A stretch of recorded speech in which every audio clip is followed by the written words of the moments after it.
Hello, Year 7. So you should have done the first part of the lesson, which was the comprehension, reading about the story of Flannan Isle, of the lighthouse and the island that inspired Wilfred Wilson Gibson to write his poem over 100 years ago. So now that you know the story, we're going to practice your comprehension skills again, but this time with the narrative poem rather than just with some facts. So the learning objective is there to practice comprehension skills with a longer narrative poem. So I'm just going to suggest that you pause the video and write the learning objective down and the title if you want. And you can have a quick read of the summary of everything that you've just learned in the first PowerPoint.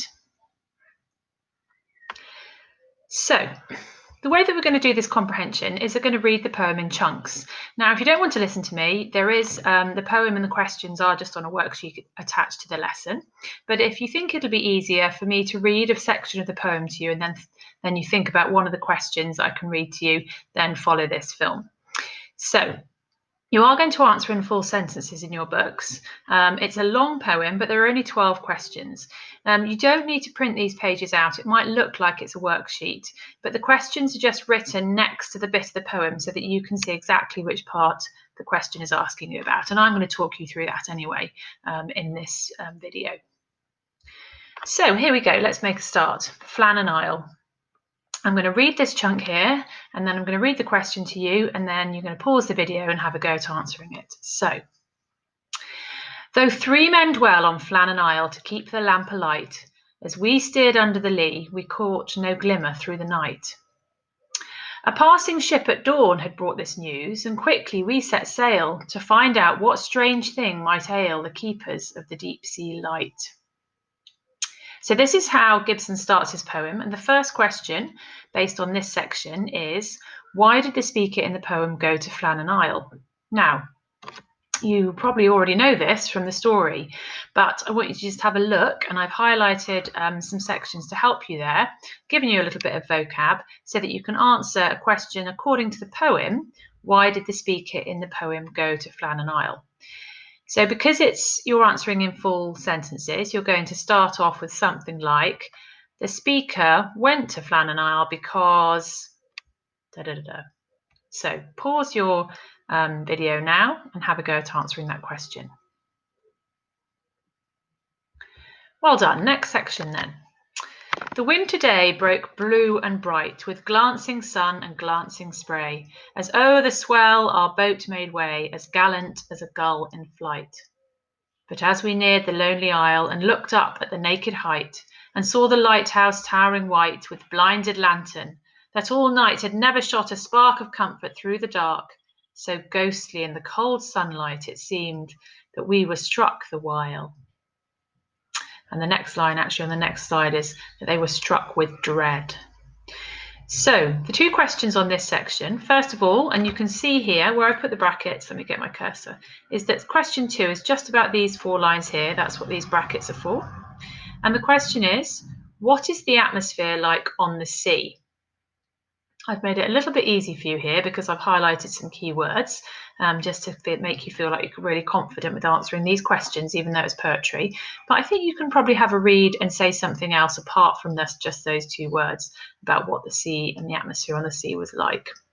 And the next question is about the next lines. Just lost my cursor. Has it gone? There it is. Okay, lines 13 to 21 here. Which words in this section here then create a more ominous or sinister atmosphere? This was a word that we looked at in the first term when we looked at short stories, and ominous or sinister means suggesting something bad is going to happen. So you're going to, this question, say in this section, these words suggest that something bad has happened, and then pick 2 or 3 words out of there. Okay, pause that and do that now. So, moving on with the story then, the speaker talks about getting towards the island. As into the tiny creek we stole beneath the hanging crag, we saw 3 queer, black, ugly birds, too big by far in my belief for guillemot or shag, like seamen sitting bolt upright upon a half-tide reef. But as we neared, they plunged from sight without a sound or spurt of white. So, as the speaker in the poem, he's imagining he is on the boat that is going to Flannan Isle to find out what's going on. They see these birds, okay, into the tiny creek, up to the island they go. So, question number 4, what was unusual about the birds that the speaker saw? I put here that the guillemot and shag are just types of seabirds. That's what they look like. Okay, so they would have been quite common, but have a look again at the highlighted sections. What was unusual about them? Questions 5 and 6 are on the next section of the poem. So, it talks about when they land. Let's read it through from here. And still too amazed to speak, we landed and made fast the boat and climbed the track in single file, each wishing he was safe afloat. On any sea, however far, so be it be far from Flannan Isle. And still we seemed to climb and climb as though we'd lost all count of time, and so must climb for evermore. Yet all too soon we reached the door, the black sun-blistered lighthouse door that gaped for us ajar. So, question 5. How do you think the investigators, that's the people who've gone to the island to find out what's happening, how do you think they feel once they're on the island? Try and use your own words about how they're feeling here. And number 6, in the real story, the lighthouse door was shut, we were told. What's unusual about the lighthouse door in this poem? Okay, and you're going to find that in these sections here. So pause the video now and have a go at questions 5 and 6. So the story continues of the poem. Let's read. As on the threshold, that means the doorstep, as on the threshold for a spell we paused. We seemed to breathe the smell of lime wash and of tar, familiar as our daily breath, as though it were some strange scent of death. And so, yet wondering, side by side, we stood a moment, still tongue-tied, and each with black foreboding eyed the door, before we should fling it wide to leave the sunlight for the gloom, till plucking courage up at last, hard on each other's heels, we passed into the living room. So they're waiting on the door, okay? And question 7 is, why did the investigators find it difficult to make themselves go into the lighthouse? I've highlighted some bits I think you should look at. Why, when they were standing on the threshold on the doorstep, why did they find it difficult to go in? There's a few things that you could talk about there. Okay, so pause and have a go at question 7. So into the living room they go, and this is what the poet describes. Yet as we crowded through the door, we only saw a table spread for dinner, meat and cheese and bread, but all untouched, and no one there, as though when they sat down to eat, before they could even taste, alarm had come, and they in haste had risen and left the bread and meat, for at the table head a chair lay tumbled on the floor. Question 8. The poet has used his imagination to make the living room more mysterious here than in the real story. What did the men in the poem find that was unusual in the lighthouse? So the poet here has changed the story a little bit to make it seem spooky. How does this seem very strange? What is it there? Can you explain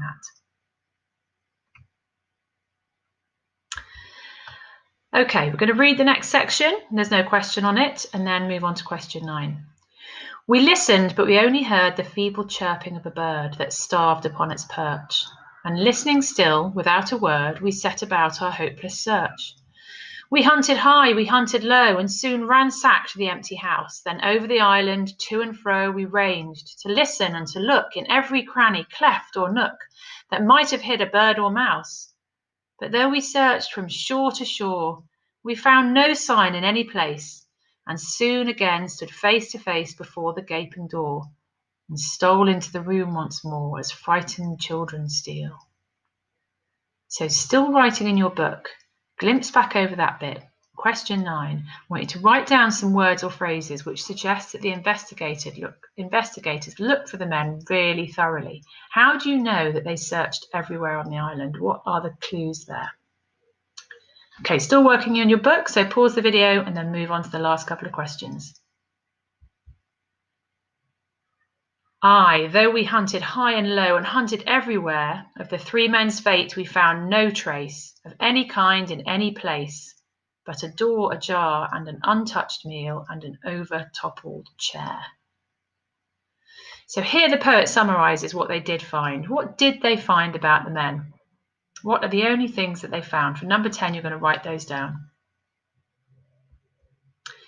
Almost the last section of the poem.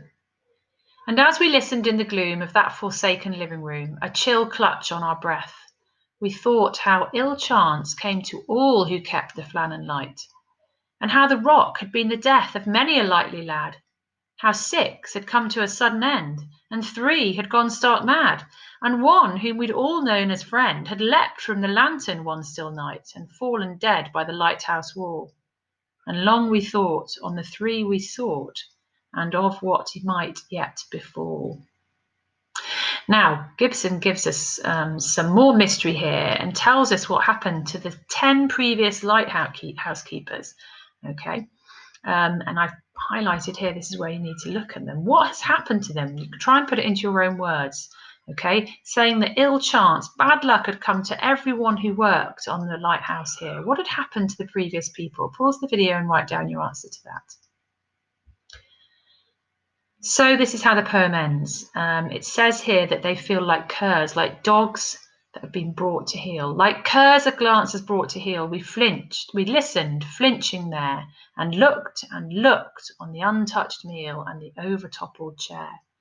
We seemed to stand for an endless while, though still no word was said.